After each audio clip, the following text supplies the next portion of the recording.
Hello students, अगर आपने हमारा चैनल अभी तक सब्सक्राइब नहीं किया है तो सब्सक्राइब कीजिए और बेल आइकन पे क्लिक कीजिए लेटेस्ट वीडियो सबसे पहले देखने के लिए। अपनी कॉमर्स क्लास में हमारा जो चैप्टर चल रहा था that is tool and techniques of analysis of financial statement, उसमें हमें लास्ट किया था हमने कंपैरेटिव बैलेंस शीट। अब हमारा जो टॉपिक है वो है comparative statement of profit and loss account. Financial statement में दो चीजें होती हैं, एक बैलेंस शीट और एक होता है हमारा इनकम स्टेटमेंट। हमने बैलेंस शीट का कंपैरेटिव स्टेटमेंट अपनी लास्ट वीडियो में देखा था। अब हम देखेंगे comparative statement of profit and loss account. That statement of profit and loss और income statement shows profit earn और loss incurred during the year. हमारा जो इनकम स्टेटमेंट होता है, स्टेटमेंट ऑफ P&L, वो हमारा ईयरली प्रॉफिट और लॉस बताता है। And comparative statement of profit and loss और comparative income statement is the horizontal analysis of income statement. हम इसे हॉरिजॉन्टली प्रिपेयर करते हैं और एक कंपैरेटिव स्टडी करते हैं अपने इस साल के प्रॉफिट और लॉस से अपने लास्ट ईयर और ईयर्स का। It shows the operating result for more than one accounting period. It's not compulsorily कि आप इसमें एक साल का ही बना रहे हैं, एक से ज्यादा सालों का भी हम कंपैरेटिव स्टडी कर सकते हैं और ये एक हॉरिजॉन्टल एनालिसिस है। ओके,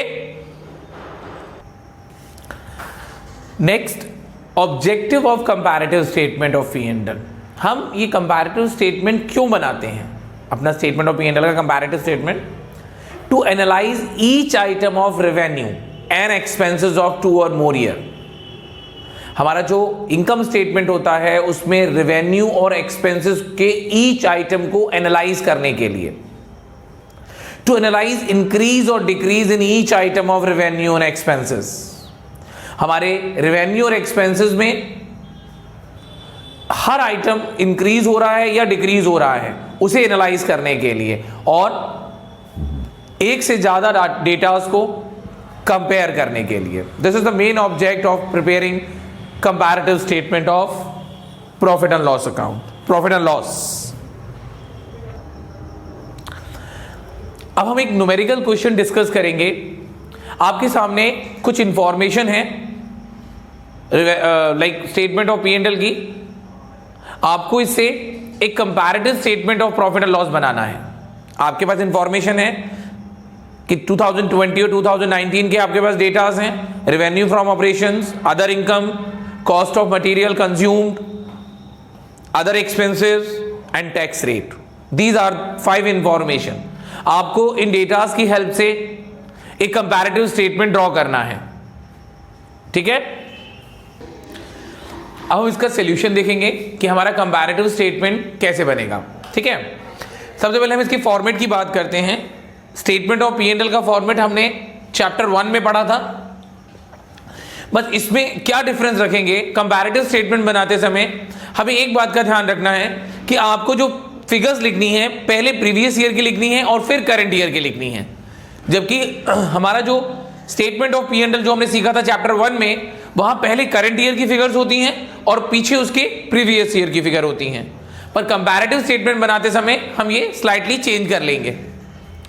सबसे पहले हमारा रेवेन्यू फ्रॉम ऑपरेशन, पिछला जो क्वेश्चन अभी हमने देखा उसके अकॉर्डिंग जो हमारा प्रीवियस ईयर था 2019, उसमें हमारी रेवेन्यू फ्रॉम ऑपरेशन थी 25 लाख और 2020 मतलब करंट ईयर की जो रेवेन्यू फ्रॉम ऑपरेशन थी that is 37,50,000। Next, other income, 2019 की जो हमारी इनकम है दैट इज 5 लाख और करंट ईयर की है 4,50,000। टोटल आ गया रेवेन्यू का प्रीवियस ईयर में 30 लाख और करंट ईयर में 42 लाख। अब हम लिखना शुरू करेंगे एक्सपेंसेस। हमने अभी जो क्वेश्चन देखा वहां एक्सपेंसेस के लिए सिर्फ 2 ही खर्चे थे, एक था कॉस्ट ऑफ मटेरियल कंज्यूम्ड और एक अदर एक्सपेंसेस। ऑल्दो जो हमने इसका फर्स्ट चैप्टर में जो इसका फॉर्मेट देखा है उसमें एक लॉन्ग लिस्ट है, 6 to 7 आइटम्स हैं, बट आपको यहां सिर्फ उन्हीं आइटम्स को लिखना है जो क्वेश्चन में गिवन होंगे। तो यहां हमें जो क्वेश्चन गिवन है वहां हमें सिर्फ 2 ही एक्सपेंसेस गिवन है, that is cost of material consume और अदर एक्सपेंसेस। प्रीवियस ईयर के कॉस्ट ऑफ मटेरियल कंज्यूम 12,50,000 और करंट ईयर के 22,50,000। अदर एक्सपेंसेस प्रीवियस ईयर के 2,50,000 एंड करंट ईयर के 375। हमारा टोटल एक्सपेंसेस का टोटल है 15 लाख और ये आ गया 26,25,000। आगे बढ़ते हैं। This is total revenue, this is total expenses. इसमें से हम जिसका डिफरेंस करेंगे that is profit before tax. उसके बाद टैक्स 50% टैक्स है हमारा, तो 15 लाख का 50% 7.5 लाख और इधर 15,75,000 का 50% 7,87,500 and last profit after tax ये आ गया हमारा 750 एंड 7,87,500। अभी हमने इसको स्टेटमेंट ऑफ P&L को प्रिपेयर किया है। जो डेटास आपको गिवन थे उससे पहले आपने इसका स्टेटमेंट ऑफ P&L का स्ट्रक्चर बनाया। अब आप आगे बढ़ते हैं कंपैरेटिव की तरफ। कंपैरिजन में हम क्या करेंगे, हमारा जिसको हम प्रीवियस ईयर जिसको मैंने ए का नाम दिया, करंट ईयर जिसको मैंने बी का नाम दिया, अब आप निकालेंगे इनके absolute change.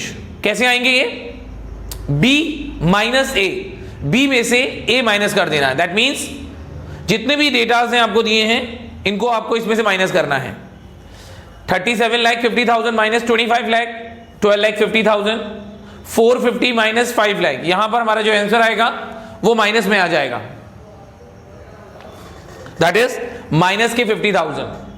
Then 42 minus 30 12 lakh, 22,50,000 minus 12,50,000 10 lakh, 3,75,000 minus 2,50,000 that is 1,25,000, 26,25,000 minus 15 lakh this is 11,25,000, 15,75,000 minus 15,75,000, 7,87,500 minus 750 37,500 and so on 37,500। अब आपको उसका फोर्थ कॉलम फिल करना है जिसमें हमें परसेंटेज कैलकुलेट करने हैं। परसेंटेज निकालने का यहां पर जो फॉर्मूला है वो है ये जो हमारे चेंजेस आए हैं ये इंटू 100 अपॉन प्रीवियस ईयर। हमारा जो बेस ईयर रहेगा वो प्रीवियस ईयर रहेगा। हम जितने भी परसेंटेज निकालेंगे वो प्रीवियस ईयर के बेस पर निकालेंगे। यस तो ये सारे प्रीवियस ईयर के अमाउंट हम लेंगे। तो हमारा पहला परसेंटेज निकलेगा 12,50,000 इंटू 100 अपॉन 25 लाख, ये आ गया 50%, हमने वहां प्लेस कर दिया। सेकेंड अदर इनकम का आएगा 50,000 which is in minus into 100 upon 5 lakh 10% minus में, क्योंकि जब 50,000 माइनस में है देन 10% भी माइनस में ही रहेगा। Then 12 lakh into 100 upon 30 40%। ऐसे करके आपको सारे रेशियो निकालने हैं। Cost of material consume difference है 10 lakh into 100 upon 12,50,000 this is 80%। Other expenses 1,25,000 into 100 upon 2,50,000 50%। Then 11,25,000 into 100 upon 15,75,000 and last profits के 7,500 इंटू 100 अपॉन 15 लाख 5%। सेम इसका भी 5% और इसका भी हमारा 5% रहेगा। ये हमारा कंपैरेटिव स्टेटमेंट बनकर तैयार हो गया। क्वेश्चन में कैलकुलेशन बहुत ज्यादा है और इसके लिए जो हमें टाइम गिवन होता है एग्जाम में, मतलब इसको कितने टाइम में कंप्लीट करना है, हमें सिर्फ 6 मिनट में। 3 मार्क्स का ये क्वेश्चन है ऑफिशियली, इसके लिए हमें 6 मिनट में इसे कंप्लीट करना है। तो इसके लिए आपको परसेंटेज निकालने की प्रैक्टिस बार बार करनी होगी। Okay students.